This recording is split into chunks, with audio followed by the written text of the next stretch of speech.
commencer avec le thème d'aujourd'hui.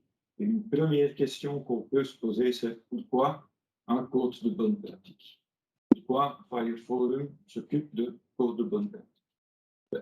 Premièrement, parce que la législation, les normes, aussi bien qu'ils sont faits, ils ne sont jamais complets, ils ne vont jamais dans tous les petits détails dont nous avons besoin sur le terrain.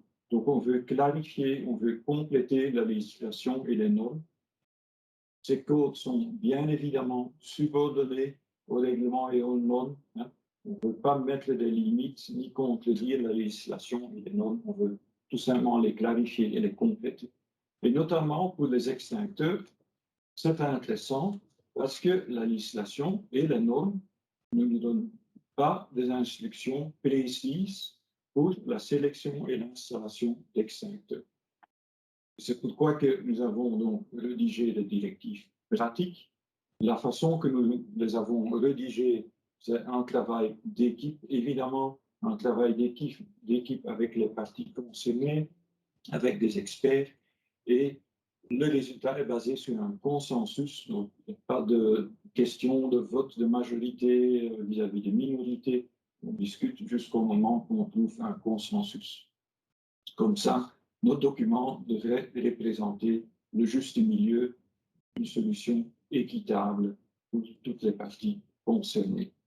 Évidemment, la façon que nous avons rédigé ce code de bonne pratique est telle que ce code est utilisable comme référence dans des conseils de bureaux d'études, des conseils de services incendie. On peut l'utiliser comme référence dans des cahiers de charges, et ainsi de suite. Donc, ça, c'est pourquoi on fait des codes de bonne pratique.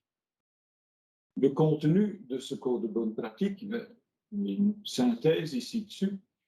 Et pour ceux qui sont familiarisés avec les normes belges, les NBN, vous allez voir que dans le contexte objet et domaine d'application, et termes et définitions, c'est typiquement des titres qu'on trouve aussi à l'introduction de nos normes.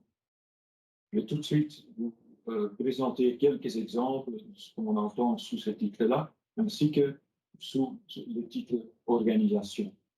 Mais vous voyez que nous sommes fortement inspirés du fonctionnement de normalisation, comment le rédiger, comment créer ce genre de texte, et ainsi de suite.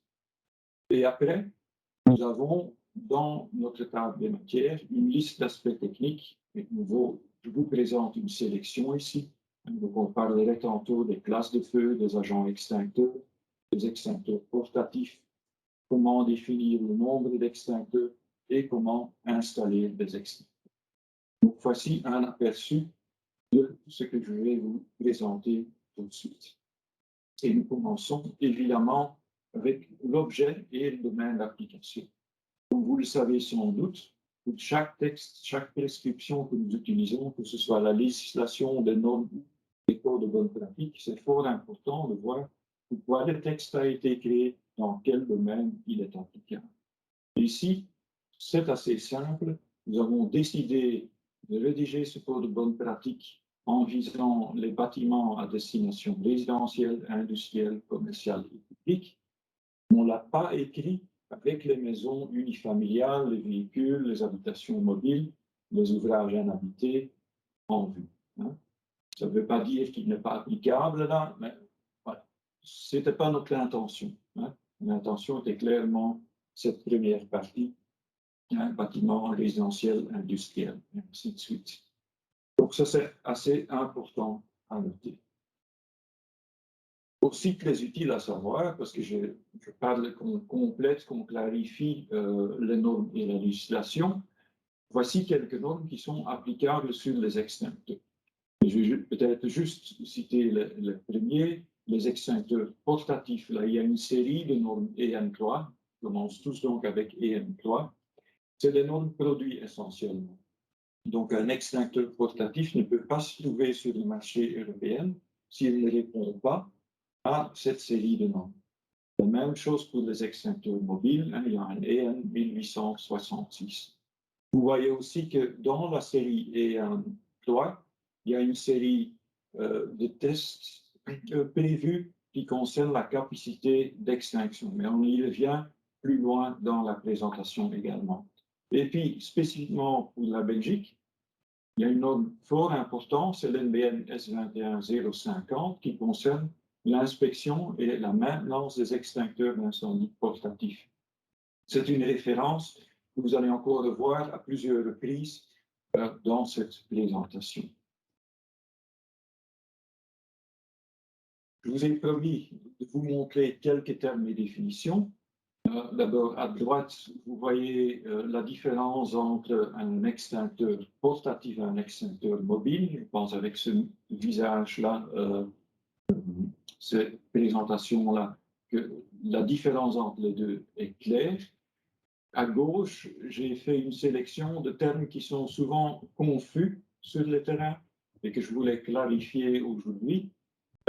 Nous faisons une distinction entre contrôle, entretien et vérification. Et quand nous parlons de contrôle, on parle de contrôle réalisé par des organismes d'inspection accrédités. Si on parle d'entretien, on parle d'entretien par, pour utiliser d'abord le terme générique entreprise spécialisée, dans le cadre des extincteurs, c'est le NBN S21050, on parle plutôt d'entreprise certifiée. Et puis la vérification, ça c'est les opérations, les petits tests que l'exploitant fait. Dans ce cadre-ci, par exemple, c'est tout simplement de temps en temps vérifier si tous les extincteurs sont encore à leur place désignée, si le pictogramme est encore là, si les extincteurs sont encore scellés. C'est des petites actions de gestion journalière, je vais dire, qui sont casées sous le thème vérification. Avant de vraiment commencer avec la technique et ainsi de suite, c'est aussi bien de tirer au clair l'objectif d'un extincteur. Et c'est aussi l'objectif de notre code de bonne pratique. Donc, ce code de bonne pratique a été écrit avec les extincteurs dans un rôle de moyen de première intervention. Donc, c'est vraiment, on voit un début d'incendie, on fait une tentative d'extinction. Si ça rate, on s'enfuit comme tout le monde. C'est dans ce contexte-là, donc vraiment moyen de première intervention. Évidemment, utiliser les moyens de première intervention nécessite aussi une formation de personnes présentes. Inutile de mettre à disposition des outils performants si les gens ne savent pas les utiliser. Donc c'est un facteur fort important, mais c'est pourquoi aussi que quand j'ai parlé de contrôle, d'entretien, de vérification et maintenant de formation, que nous avons intégré dans ce cours de bonne pratique, c'est la deuxième édition, dans cette deuxième édition, ce schéma-ci. Et le schéma que vous voyez sous la colonne quoi et qui, c'est un schéma générique que nous utilisons depuis un certain temps et dans des normes qui concernent la protection incendie et dans les codes de bonne pratique que nous publions. Et pourquoi est-ce que nous utilisons chaque fois à nouveau ce schéma? Parce que c'est un schéma typique, générique, qui explique le rôle et les étapes à franchir quand on veut réaliser une protection contre l'incendie. Et voilà, on commence avec l'analyse des risques, l'évaluation des besoins. Donc, cette analyse des risques n'est rien d'autre que l'analyse des risques qui est aussi demandée dans, par exemple, le cadre du Code sur le bien-être au travail. On va utiliser les résultats de l'analyse des risques pour voir ce qu'on doit faire pour protéger, pour pallier à ces risques. On va évaluer nos besoins, ce qui n'est pas tout à fait la même chose que se protéger contre les risques. On va voir où sont précisément nos besoins, de quoi avons-nous et qu'est-ce que nous devons utiliser pour se protéger, pour que ça s'intègre bien dans notre organisation, etc. Et ça va se traduire dans un cahier de charges, un document qui exprime nos souhaits. Après, on va s'adresser à une entreprise spécialisée, comme terme générique. Ici, il vaut mieux que je parle d'entreprise certifiée, qui va traduire plutôt votre document dans ce qu'on appelle ici une étude détaillée, ça veut dire un dossier d'exécution dans le cadre d'extincteurs. Ça peut être voilà, que eux, ils font une sélection dans leur catalogue de modèles bien spécifiques, qu'ils déterminent comment ils vont les fixer, où ils vont les fixer, ainsi de suite. Une phase de placement, il y a une phase de mise en service. c'est-à-dire de la transition, passer la main de l'installateur, du fournisseur vers le gestionnaire. J'ai laissé, afin de préserver ce schéma générique dans ce code bonne pratique, donc on a laissé le contrôle initial et le contrôle périodique, mais sache que dans un cadre d'extincteur, que c'est un domaine volontaire en ce qui concerne la sélection et l'installation. Hein. Ce n'est pas volontaire si on parle de l'approbation des extincteurs même, donc de démontrer la conformité aux normes européennes. Bon, ça, c'est pas repris dans ce schéma-ci. Et puis, quelque chose de fort important, et d'où aussi la raison qu'on prend à chaque fois ce schéma, c'est le rôle du gestionnaire. Les petites vérifications journalières qui sont faites, le réflexe, s'il y a des extensions du bâtiment, s'il y a des modifications d'activité dans le bâtiment, etc., et au moins avoir le réflexe, tiens, est-ce que je ne devrais pas de nouveau analyser mes besoins, les exprimer, consulter les entreprises spécialisées et faire évoluer aussi ma protection incendie. Donc ça, c'est l'objectif de ce schéma-ci. Bien évidemment, dans ce code de bonne pratique, vous allez trouver par étape des explications, ce qu'on entend précisément sous chaque étape. Voilà. Et puis, on va parler des aspects techniques. Et j'ai vraiment sélectionné quelques éléments clés de notre code de bonne pratique, les classes de feu, les agents extincteurs. On va parler des extincteurs portatifs, un schéma qui va nous guider à sélectionner ces extincteurs, à définir le nombre d'extincteurs et les positionner correctement. Voilà. Et commençons avec les classes de feu. Je m'imagine que la majorité d'entre vous sont bien familiarisés avec les classes de feu, certainement le A, le B et le C. Hein. D, c'est plus spécifique, hein, c'est pour les métaux. Et je saute tout de suite à F, hein, les graisses et huiles à friture. Et pourquoi est-ce que j'ai sauté électricité? Vous le voyez aussi, la lettre E manque, donc E n'est plus une classe de feu. Hein. La raison est assez simple, ce n'est pas l'électricité qui brûle. Hein. L'électricité peut être la cause d'un incendie, évidemment. D'autre part, l'électricité est un facteur dont on doit tenir compte dans la sélection de moyens d'extinction. Hein. Vous ne pouvez pas être électrocuté, hein, pendant qu'on essaye d'éteindre un incendie. Mais ce n'est pas une classe de feu elle-même. Hein. Ces classes de feu-là, ce n'est pas la Belgique qui les a inventées, ce n'est pas notre équipe qui l'a inventé. Hein.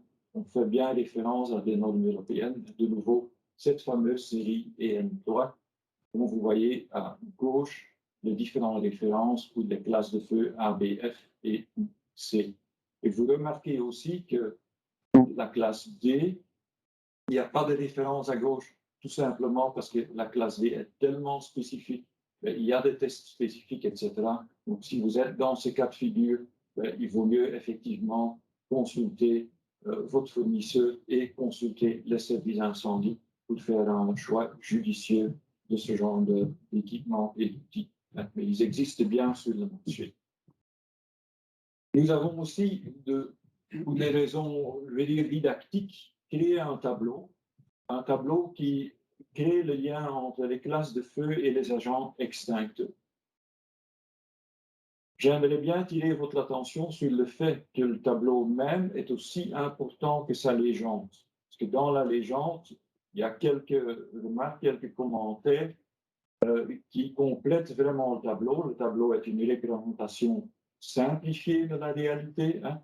Il vous donne vraiment une première vue du lien entre les différentes classes de feu en eau et les agents extincteurs à gauche. Mais il y a des facteurs importants à tenir compte. Par exemple, vous voyez aussi électrique, hein, comme colonne en orange. Et là, j'attire votre attention sur le fait que vous devez vérifier avec votre fabricant, fournisseur, hein, d'extincteur ou bien sur l'étiquette de l'extincteur s'il est bien adapté à être utilisé sur des installations électriques basse tension ou tension ou s'il n'est pas du tout adapté à cette utilisation-là. Et d'ailleurs, c'est une remarque générale. Hein. Le tableau vous donne effectivement les lignes génériques, mais chaque fois bien vérifier hein, sur l'étiquette de l'extincteur s'il a été bien testé pour une application bien donnée. Mais au moins, le tableau va vous guider hein, dans la majorité des cas correctement.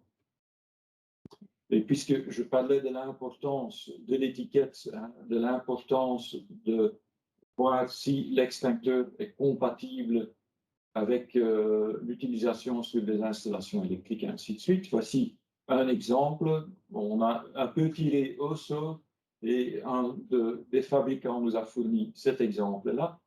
Vous voyez en haut qu'il s'agit d'un extincteur à poudre. Il y a la capacité qui est exprimée de plusieurs façons. Hein. Dans ce cas-ci, on a du poudre ABC, classe de feu ABC. On a la quantité de poudre de 9 kg. On a les unités d'extinction, dans ce cas-ci, 1,5.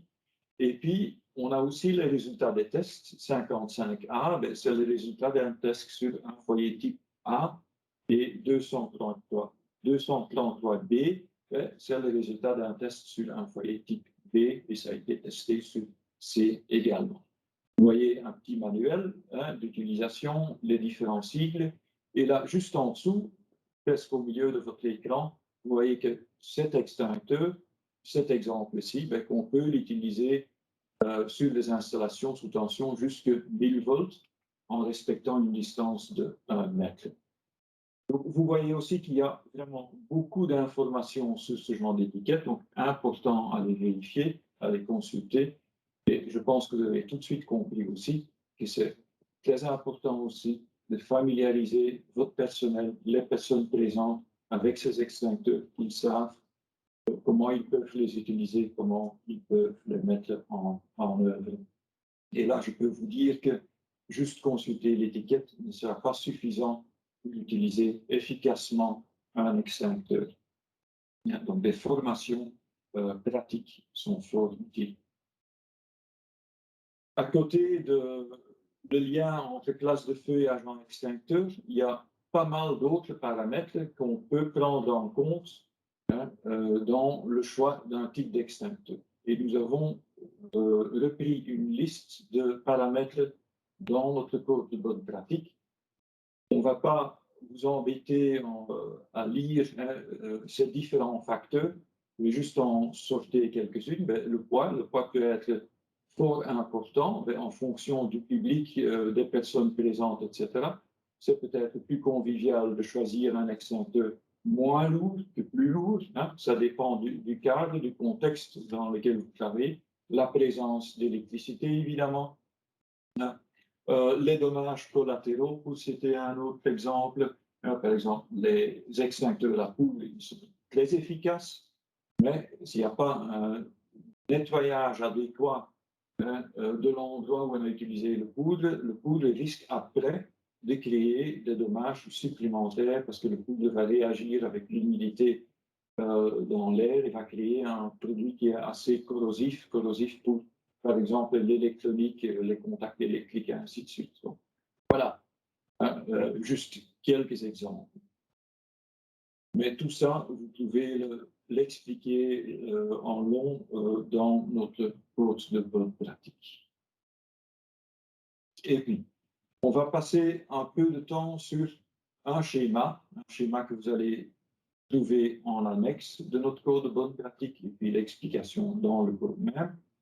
Et cette annexe-là, vous pouvez vraiment l'utiliser comme guide et dire voilà, je pars de zéro, j'ai construit un nouveau bâtiment où je veux refaire l'exercice du bâtiment que j'exploite aujourd'hui parce qu'il y a eu plein de modifications, où j'ai plus les repères exacts, hein, où j'ai commencé si je suis encore en ordre. Eh bien, vous avez 9 étapes à franchir et à travers ces 9 étapes, vous allez vous poser les bonnes questions pour déterminer le type d'extincteur, la quantité d'extincteurs, où les placer et ainsi de suite. Et comme d'habitude, je vais donner quelques explications sur certaines de ces étapes sur les slides suivantes. Voilà. La première chose à faire, c'est de regarder le plan du bâtiment et de regarder quelle est la classe de feu dominante auquel on peut s'attendre. Est-ce que c'est les classes de feu A, les classes de feu B? Est-ce que c'est plutôt la combinaison, hein? Est-ce que nous avons des endroits spécifiques où il y a des classes de feu D, hein, les métaux? Chaque fois, on vous invite aussi à consulter le service incendie, comme c'est un risque assez spécifique. Et puis, effectivement, à côté de A et B, le cas échéant pour la classe D, c'est de regarder les classes C et F, hein. C, c'est les gaz, F, c'est les graisses, hein, friture, et ainsi de suite, hein. Ça, c'est des classes qu'on va plutôt protéger par objet, donc à l'endroit spécifique où ce risque est présent, mais pas de façon générale, hein, à travers le bâtiment. Donc ça, c'est un premier exercice à faire, c'est prendre un plan de l'immeuble, un plan du bâtiment, hein, et déterminer dans quelle catégorie on se trouve. Un deuxième aide qu'on vous offre, c'est une classification de type de risque. Une classification qu'on a gardée très très simple, hein. On parle tout simplement de type léger, moyen et élevé. Chaque fois, vous trouvez une liste d'immeubles qui se trouvent typiquement dans ces niveaux de risque, hein. Si je cite juste quelques exemples, hein, type d'activité L, hein. Là, vous voyez l'industrie avec le béton, l'acier, les procédés humides et ainsi de suite. Et si je prends un de la classe la plus élevée, hein, type H, là, on trouve par exemple les imprimeries, le traitement de déchets, ainsi de suite. Donc, un outil fort simple, mais suffisamment pour l'objectif de ce code de bonne pratique, hein, pour vous aider à voir dans quelle classe nous nous trouvons. C'est pour ça qu'on a voulu le garder très simple, bien accessible aussi. Et je m'imagine que ce slide-ci vous rappelle, hein, des directives qui existaient déjà avant, hein, depuis longtemps. On n'a pas trop dévié de ça, hein. Vous voyez qu'on demande un nombre d'unités d'extinction par mètre carré si la classe dominante est A, et si vous vous trouvez dans le niveau de risque léger ou moyen, ben, on demande, on vous conseille de mettre une unité d'extinction par 150 mètres carrés. Si c'est plutôt la classe haute, la classe la plus élevée, on monte à une unité par 100 mètres carrés. La même chose pour la classe B, hein, les liquides. Là aussi, on vous conseille de doubler, le cas échéant, ces chiffres-là si vous n'avez aucun autre moyen d'extinction, tel que des vidoirs, hydro-mureaux ou sprinklage. Évidemment, on va tenir compte des moyens d'extinction qui sont conformes aux normes, hein, aux réglementations, aux prescriptions qui sont applicables sur ces installations ou ces produits. Je pense qu'avec ces quantités-là, que nous sommes tout à fait en ligne avec des directives qui existent depuis longtemps en Belgique, hein. Juste, il y a un cadre, un trajet avant, un trajet après, on va découvrir tout de suite. L'autre code comprend aussi des directives pratiques, des conseils pratiques par rapport au positionnement, par rapport à la formation et par rapport à l'entretien. Et dans le positionnement, vous voyez évidemment, hein, les pictogrammes, que l'extincteur doit être bien visible, ce qui ne veut pas dire qu'on ne peut pas le ranger dans une armoire, tant qu'il reste bien visible, donc bien signalé, et ainsi de suite. Évidemment, une place fixe, aussi bien pour les mobiles que les portatifs, hein. Si on le met à l'extérieur, de tenir compte, hein, des intempéries, de le protéger le cas échéant, ou d'utiliser un type qui est adapté, hein, pour être placé à l'extérieur. Il y a plusieurs solutions là. Point de vue ergonomique, hein, de tenir compte de certaines hauteurs du sol, que les gens peuvent facilement le décrocher et commencer à l'utiliser, ainsi de suite. Pour la formation, et on ne peut pas suffisamment insister là-dessus, c'est indispensable, c'est obligatoire. On n'a pas été trop exhaustif dans notre code de bonne pratique, entre autres parce que c'est aussi bien décrit dans notre code du bien-être au travail, hein, notamment titre 3, chapitre 3, la prévention de l'incendie sur les lieux de travail. Et puis, pour conclure ce slide-ci, hein, l'entretien doit être fait en Belgique selon l'NBN S21 050 et ça doit être fait par une entreprise certifiée.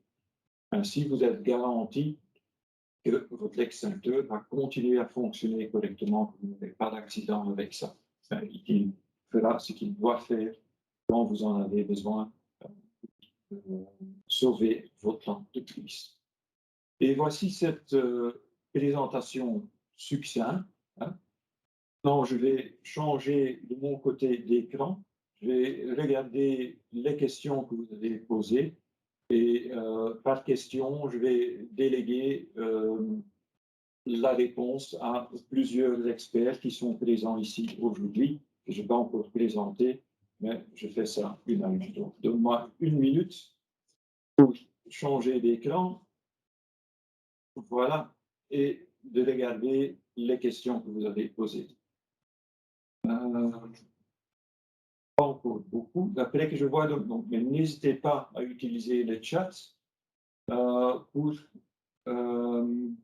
poser vos questions. Nous avons tout le temps, ça c'est le concept aussi de ce genre de webinaire, de vous donner une plateforme, un moyen pour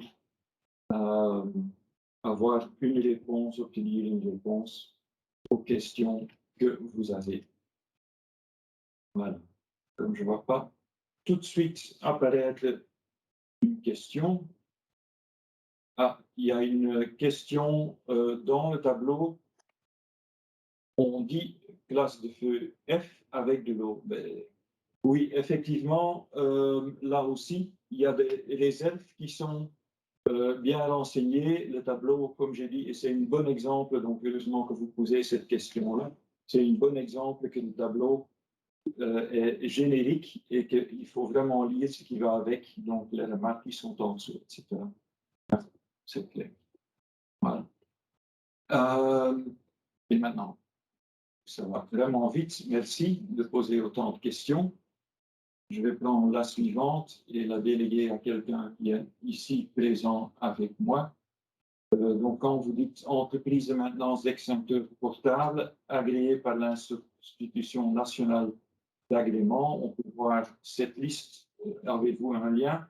Je vais passer la parole à quelqu'un de l'organisme de contrôle qui fait ça. Je dois juste assurer que cette personne sait activer son micro. Monsieur Neve, est-ce que vous êtes présent? Est-ce que vous pouvez répondre à cette question? Oui, bonjour, vous m'entendez? Oui, parfaitement, monsieur Neve, allez-y. Oui, la liste des sociétés donc certifiées se retrouve sur le site internet, peut être retrouvée sur le site internet de Apragaz, donc sur le www.apragaz.com. Si vous allez dans la section extincteurs, vous pourrez retrouver un lien qui donne l'ensemble des sociétés qui sont certifiées, et donc reconnues, conformes à la norme S21 050. Okay. Merci, monsieur Neve. Et puis, j'ai une question que je vais passer aux fournisseurs fabricants ici présents. Donc, une question sur quel type d'extincteur pour les feux de batterie, donc plus spécifiquement batterie de GSM, donc typiquement les batteries lithium-ion.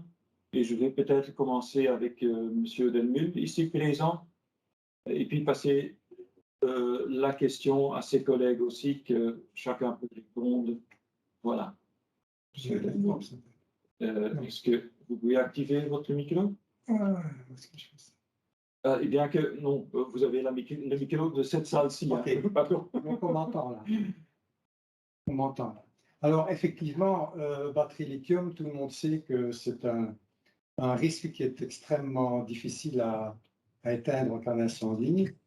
La plupart des entreprises les plus importantes du marché et les plus professionnelles ont bien entendu dès à présent mis à leur gamme des extincteurs spécifiquement conçus pour éteindre en première intervention, bien entendu, ce type d'incendie, même si nous savons que ça reste quand même assez difficile et que dès que c'est... Bon, on a encore vu dernièrement un reportage sur une voiture électrique dans un parking qui a pris feu. Il est clair que dans des circonstances pareilles, on peut toujours tenter en première intervention, mais ça reste quand même une extinction extrêmement difficile à faire et il y a encore beaucoup de choses à améliorer dans ce domaine, à ma connaissance. Monsieur Schertjens, est-ce que vous voulez ajouter quelque chose à ça? Vous pouvez activer votre micro si vous le désirez.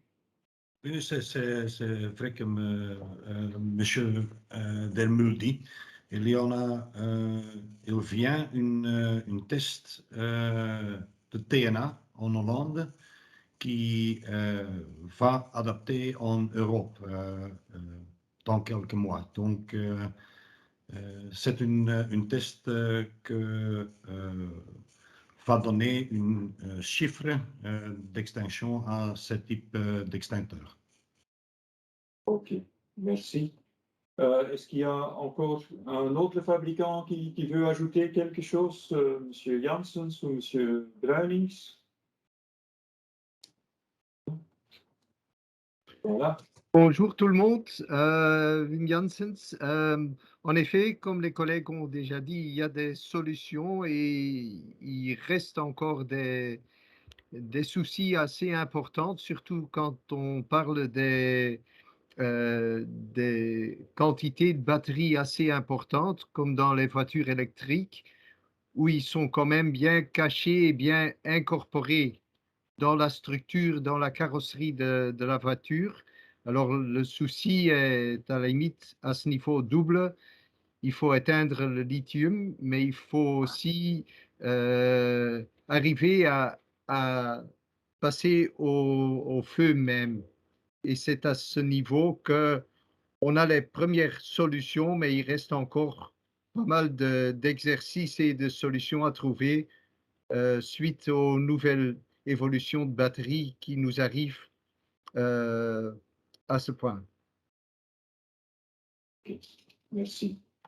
Oui, peut-être encore une précision, et je pense que la personne qui a posé la question a bien raison d'insister à les feux de filtreuse avec de l'eau. Oui, c'est clairement pas l'intention. Hein. À la limite, c'est la mousse et ce genre de choses, mais effectivement, jamais avec de l'eau, hein, soyons clairs, c'est pas l'intention de ce code de bonne pratique. Hein. Et puis, une question, je pense plutôt pour M. Neve de nouveau. Hein, bonjour, il y a de plus en plus de sociétés, mais qui ne sont pas S21050. Sont-elles autorisées à faire la maintenance des extincteurs? M. Neve. Écoutez, non, la réglementation est assez claire et effectivement, il faut que cette maintenance soit faite par quelqu'un qui n'appartient pas, je dirais, au propriétaire, au gestionnaire. Et donc, cette société doit être, elle, certifiée selon la S21050. Et donc, les sociétés qui se disent certifiées et qui ne le sont pas ne peuvent pas réaliser, ou en tout cas ne réalisent pas un contrôle qui sera reconnu comme étant, je dirais, correct et légal en cas de problème. OK. Merci, M. Neve. Une question qui est un peu liée à ça, hein, la désignation d'une personne compétente pour assurer la vérification des extincteurs est basée sur, mais comme il s'agit de vérification, hein, c'est les actions qui sont faites par l'exploitant, qui sont organisées par l'exploitant, mais on retombe un petit peu sur l'idée générale de personnes compétentes dans le cadre du code sur le bien-être au travail, donc c'est-à-dire une personne qui sait ce qu'il doit faire, qui connaît ses limites, qui peut prendre le temps pour faire ce qu'il doit faire et ainsi de suite. Hein. Comme il s'agit de vérifications vraiment très simples, faire le tour, voir si les extincteurs sont en place, s'ils sont encore scellés, etc. Il ne faut pas vraiment un grand schéma, je vais dire, mais effectivement une procédure pragmatique au sein de votre entreprise. Puis, pouvez-vous donner des exemples d'habitations résidentielles? Oui, le terme résidentiel, dans ce cadre-ci, c'est utilisé pour tous les bâtiments où peuvent résider ou peuvent dormir des personnes. Donc, c'est aussi bien les établissements de soins que les appartements, etc. Oui, c'est dans le contexte incendie, on utilise ça souvent comme le sprinklage résidentiel et ainsi de suite. Et chaque fois, hein, on parle de ce genre d'application.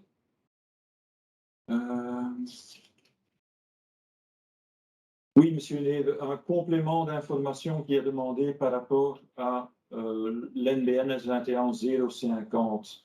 Donc, la personne se pose la question, oui, ok, mais selon quelle législation? Alors en fait, tout provient initialement à l'origine d'un arrêté royal qui a été donc transposé dans le Codex, hein, dans le livre 3, titre 3. Et si vous allez au niveau de l'article 22, vous verrez qu'il y a donc en fait l'obligation d'une vérification annuelle. À ce moment-là, qui doit être réalisé selon quoi? Eh bien, selon la norme S21050, puisque c'est une norme qui a été, je dirais, qui est une loi en Belgique, qui doit être suivie. Et c'est dans cette norme 21050 qu'il est stipulé qu'il faut que les sociétés qui réalisent l'entretien, je dirais, de ces extincteurs soient certifiées par l'organisme en Belgique qui peut les certifier, à savoir Apragaz. Donc c'est un petit peu cet ensemble de documents qui fait que, à la fin, la société doit se faire certifier pour pouvoir être reprise comme société, je dirais, certifiée, donc compétente pour l'entretien des extincteurs mobiles. Voilà. Merci, Monsieur Neve, et je vais rester chez vous un instant, si vous me le permettez. Il y a une question concernant le contrôle des extincteurs à pression permanente. Est-ce que ça aussi, c'est obligatoire par une entreprise spécialisée? Voilà la question. Vous pouvez peut-être clarifier les contrôles pour les extincteurs à pression permanente. Alors, le récipient à pression permanente est un extincteur comme les autres, portatif. Et en fait, il y a un contrôle complémentaire parce qu'on est sur un récipient à pression qui est toujours sous pression et qui doit tous les X années être recontrôlé également au niveau de son enveloppe, avec un contrôle véritablement, je dirais, de l'enveloppe. Donc, je dirais qu'il y a même un contrôle complémentaire. OK. Merci, Monsieur. Puis, je vois aussi qu'il y a plusieurs questions qui touchent effectivement un thème fort actuel, les extincteurs à mousse au fluor. Et heureusement, nous avons ici présent une personne qui parle de ce thème aussi au niveau européen, avec le secteur, avec les différentes parties prenantes. Et donc, Monsieur Delmus, si vous voulez bien un peu expliquer quelle est la situation actuelle par rapport à ces agents extincteurs. Merci, avec plaisir. Alors, bien. Donc, dans le cadre du projet Green Deal de la Commission européenne, nous savons que plusieurs projets de directives sont en cours pour, à terme, bannir l'utilisation de tous les produits et composés chimiques qui contiennent des fluors. Il faut savoir qu'il y a plus de 4500 produits aujourd'hui sur le marché qui contiennent des produits fluorés et que ça ne concerne pas uniquement, bien entendu, la protection incendie. Effectivement, dans le domaine de la protection incendie, nous avons aujourd'hui dans le marché certains agents d'extinction qui contiennent des fluors. Il y a eu une première directive qui est la directive 2020/784 de la Commission européenne qui date déjà du 8 avril 2020. Mais cette directive traite uniquement d'une des familles de produits chimiques contenant des fluors, c'est-à-dire ce qu'on appelle communément les PFOA, qui en termes complets sont les acides carboxyliques perfluorés. Mais cette réglementation-là ne concerne en fait que les mousses anti-incendie qui sont utilisées par les sapeurs-pompiers, par les protections civiles et dans l'industrie pétrochimique, plus particulièrement pour la protection des tanks de stockage. En ce qui concerne maintenant, pour revenir aux extincteurs, qui est le sujet qui nous préoccupe aujourd'hui, il n'y a encore à l'heure actuelle aucune directive qui a été produite. Elle est en phase de préparation. Elle avait été annoncée pour fin 2021, mais elle n'est toujours pas là. Cette nouvelle directive que nous attendons tous, en fait, est le résultat du fait que la Commission européenne a décidé que non seulement les PFOA étaient concernés, mais toute la famille des PFAS, c'est-à-dire toute la famille des substances paires et polyfluoroalkylées, ce qui veut dire pas seulement les PFOA qui ont déjà fait l'objet d'une directive, mais aussi les autres familles de ces produits fluorés Voilà. Cette nouvelle directive, nous l'attendons, elle est en préparation. Elle aura bien sûr des implications sur les mousses extinctrices utilisées dans les extincteurs. Et Fire Forum ainsi qu'Agoria Fire Technologies ont déjà pris la décision, bien entendu, que dès sa parution, l'ensemble des membres et des lecteurs seront informés dans le détail des nouvelles dispositions et surtout des délais d'implémentation, puisque si je reviens à la directive qui existe déjà pour les PFOA, les dates qui en sont fixées sont 2023 et pour certains produits 2025. Quels seront les délais imposés par la Commission européenne pour les extincteurs? Nous n'en savons rien aujourd'hui. Nous attendons l'apparition de cette directive. Ceci dit, sachez que les entreprises les plus importantes et les plus professionnelles du marché ont déjà développé et mis en production des extincteurs à mousse sans composantes fluorées.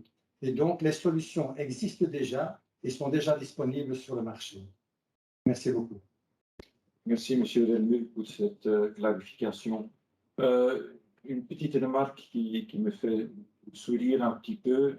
La question était, est-ce que les prisons sont résidentielles? Et la réponse de quelqu'un du secteur, merci, M. Amores, est clairement non.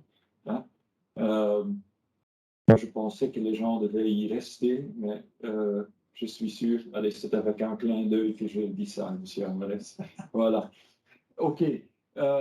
Oui, Appelagaz est le seul certificateur en Belgique en ce qui concerne l'NBN 21 050. Monsieur Lé, je pense que c'est correct ce que je réponds. Oui, tout à fait. Voilà. Bien que, en principe, s'il y a d'autres candidats, ils peuvent, je pense qu'ils peuvent s'y lancer, mais bon, ça c'est la situation aujourd'hui. Je vois aussi qu'il y a plus de clarifications demandées sur les extincteurs à pression permanente. La personne dit oui, c'est OK pour l'enveloppe, il a compris. Mais qu'est-ce qu'on fait comme contrôle annuel? Faut-il un contrôle annuel? Apparemment, le contrôleur ne vérifie que le fait que l'aiguille soit dans la zone verte du manomètre. Faut-il une entreprise spécialisée pour cela? Est-ce qu'il y a quelqu'un qui veut bien répondre, peut-être? Wim ou Philippe?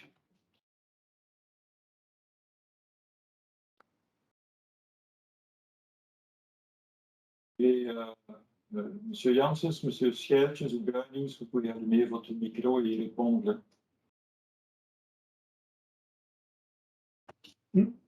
En espérant que ces personnes m'entendent.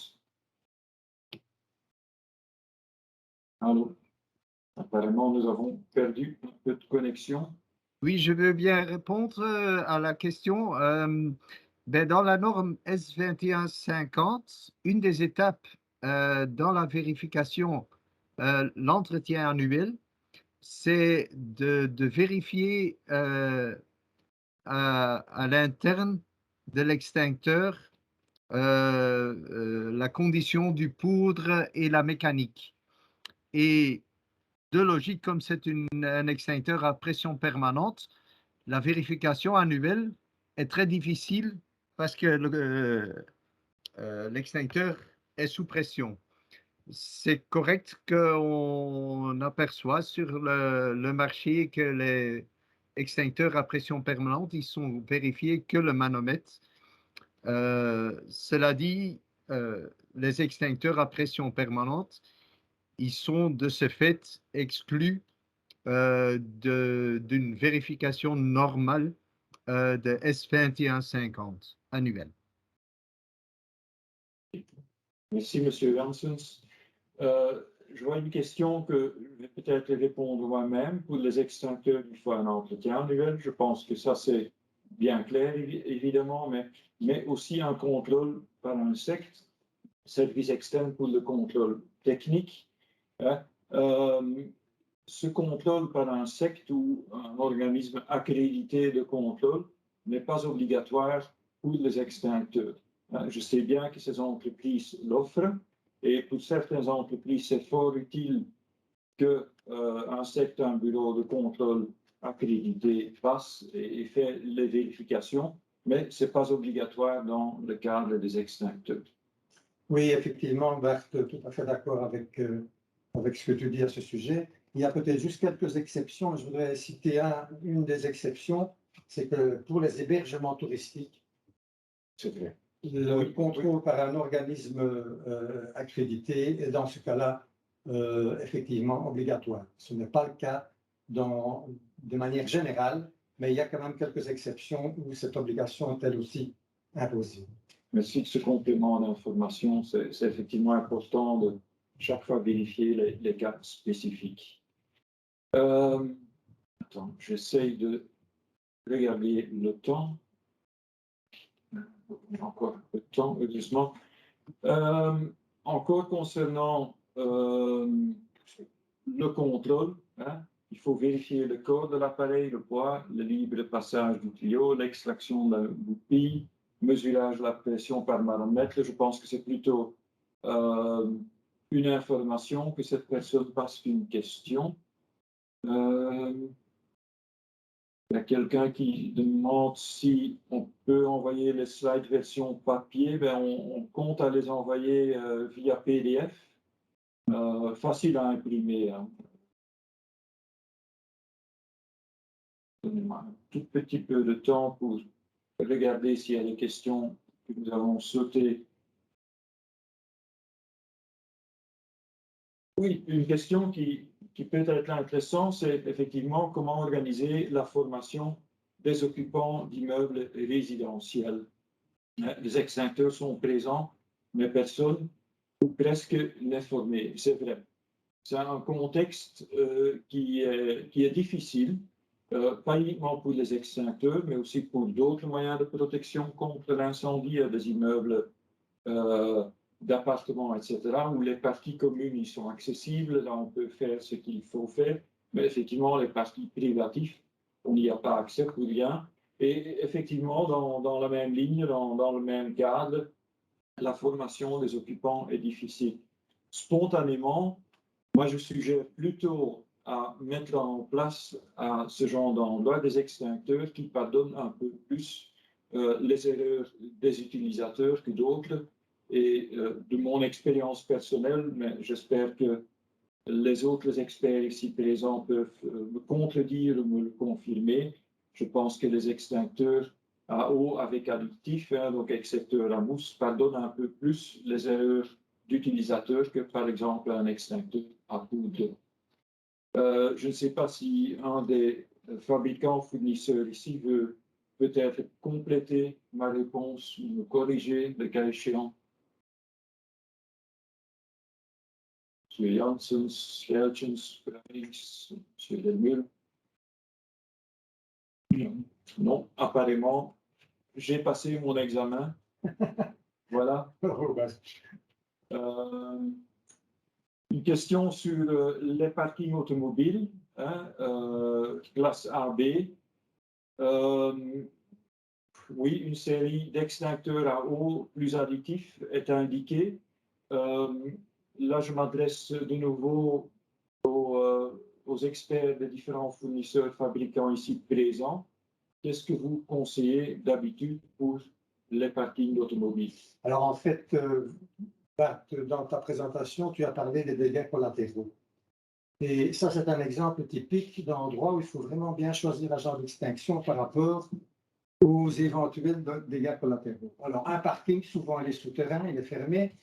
Donc, on va préconiser dans ce cas-là, bien entendu, des extincteurs ou mousse, pour la bonne et simple raison que l'agent d'extinction que vous allez projeter sur le début d'incendie reste très localisé sur le début sur le risque lui-même que vous tentez d'éteindre et ne va absolument pas vous gêner au niveau de la visibilité, contrairement à un extincteur à poudre qui, dans ces circonstances-là, va provoquer un nuage de poudre tellement important que vous allez perdre en visibilité en tant qu'opérateur, d'une part, et d'autre part, la poudre va se répandre sur une surface extrêmement grande et un volume extrêmement grand dans le parking, puisqu'on est quelque part en vase clos, phénomène de dégâts collatéraux que vous n'aurez pas avec l'extincteur ou mousse.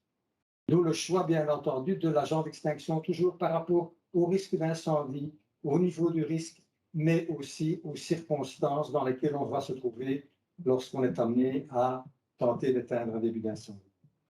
Et je pense que je peux compléter qu'on parle ici clairement d'un cadre d'extincteur comme moyen de première intervention. Absolument. Donc, pas l'utilisation d'extincteurs par des professionnels comme les services incendie, hein, que ce soit les services incendie publics, hein, ou des services incendie internes qui sont vraiment entraînés pour, là, on peut effectivement faire d'autres choix, etc. Mais ce n'est pas traité par notre code de bonne pratique. Ça reste un outil de toute première intervention et qui, dans beaucoup de cas, mais ça on l'ignore parce que l'incendie a été maîtrisé très vite, et qui, dans beaucoup de cas, permettent effectivement de maîtriser un début d'incendie très rapidement avant que ça ne devienne beaucoup plus important. Il faut savoir qu'après une analyse que la Fédération européenne a réalisée sur le sujet, il semble que dans plus de 30% des cas, un début d'incendie a été maîtrisé par des extincteurs portatifs. C'est quand même très important. Ça fait quand même 30% de cas qui ne sont pas devenus des catastrophes. Okay. Merci, Monsieur Renou. Une question spécialisée, quid des extincteurs à vermiculite et leur certification. Est-ce que un des fabricants fournisseurs, ou peut-être M. Lève de Praga, sait répondre, Philippe, Wim, Bernard? Donc, des extincteurs à vermiculite. Ça semble un cas fort spécifique.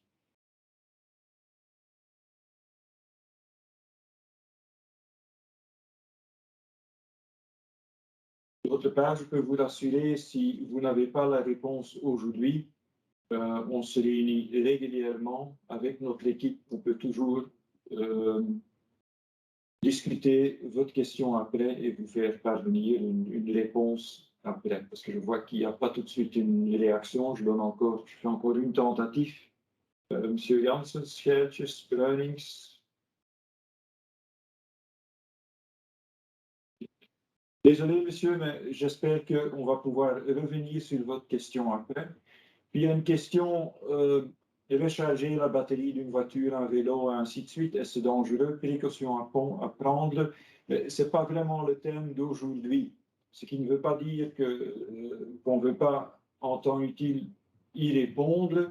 Je vais peut-être être très succinct aujourd'hui, mais on veut bien prendre une initiative plus tard sur ce thème-ci. Et d'ailleurs, je vais tout de suite vous présenter quelques initiatives qu'on va prendre encore cette année-ci. Si les batteries sont en bonne condition, si on utilise le chargeur du fabricant désigné, ainsi de suite, en principe, les risques, ils sont maîtrisés. Il n'y a pas des grandes choses qui devraient se passer. On voit souvent des problèmes si les batteries sont déjà endommagées, qu'ils ont eu des chocs, si on utilise des chargeurs qui ne sont pas de la bonne qualité, ainsi de suite. Mais bon, ça c'est d'ordre général et réponse spontanée, donc certainement il me manque encore quelques nuances ou quelques détails d'information. Je ne vois pas tout de suite des questions complémentaires par rapport au thème que nous avons déjà traité. Et je vais effectivement respecter votre agenda aussi et terminer à temps. Il y a encore quelques informations que je voudrais vous communiquer. Un, pour ceux qui n'ont pas encore trouvé, voici la façon que vous pouvez télécharger ce code de bonne pratique ainsi que d'autres codes de bonne pratique. Si on parle de batterie, il y a aussi un code de bonne pratique concernant les véhicules électriques dans les parkings qui a été rédigé avec les membres de Fire Forum ainsi que d'autres parties concernées. Et d'ailleurs, je peux déjà vous annoncer qu'au mois de mars, on fera un webinaire sur ce thème-là et j'en parlerai davantage. Je ne vais pas expliciter ça aujourd'hui. Mais donc, voici la façon de télécharger ces codes de bonne pratique. Quelques informations de Fire Forum. À quoi est-ce que vous pouvez vous attendre dans un futur proche? Et nous allons au mois de mai, fin mai, début juin, organiser une académie. Et là, je vois que j'ai encore oublié de traduire N en E, mais vous l'avez bien compris. Nul n'est parfait, voilà, c'est bien démontré. Le thème de l'académie sera l'évacuation. On va essayer d'éclaircir tout ce qui touche à l'évacuation, que ce soit l'organisation, la protection passive, la protection active. Nous sommes vraiment en train de mettre ça en place, et s'il y a des idées parmi vous, vous pouvez toujours les communiquer. Vous voyez mon adresse email en dessous. Et puis, on peut vous annoncer de nouveau notre congrès. On met tout en œuvre pour le faire live à Bruxelles. On a trouvé une belle site pour ceux qui connaissent le terrain de Turn & Taxis. Il y a la gare maritime, quelque chose qui est complètement renouvelé à côté de Maison de la Poste. Donc, vraiment, un cadre magnifique pour tenir notre congrès. Donc, ça aura lieu le mardi 25 octobre. Et nous avons déjà lancé un appel aux orateurs. Donc, si jamais parmi vous, il y en a qui veulent nous présenter des thèmes intéressants pour un grand public, eh bien, ils sont évidemment les bienvenus. Vous trouvez évidemment toutes les informations sur notre site web. Et puis, à partir de maintenant, nous allons organiser régulièrement ce genre de webinaire. Donc, n'hésitez pas à nous communiquer vos commentaires, parce qu'on espère vous le voir au mois de mars, mois d'avril, septembre et novembre. Et certainement, on va continuer ce genre d'initiative dans les années qui viennent. Donc voilà, si jamais vous avez des questions, vous avez toutes mes coordonnées ici. Et je veux aussi remercier un groupe qui nous a aidés, qui a pris l'initiative de créer ce code de bonne pratique. C'est un ensemble de fabricants, fournisseurs et un bureau de contrôle qui ont aussi mis à disposition des experts aujourd'hui pour répondre à vos questions. Donc, merci à ces entreprises-là. Et je suis content qu'ils ont répondu de façon neutre à vos questions, parce que c'est ça que nous avons attendu de vous. Donc, il me reste encore de vous dire merci, un grand merci pour votre présence, pour votre attention, et je vous souhaite encore une excellente après-midi. Au revoir.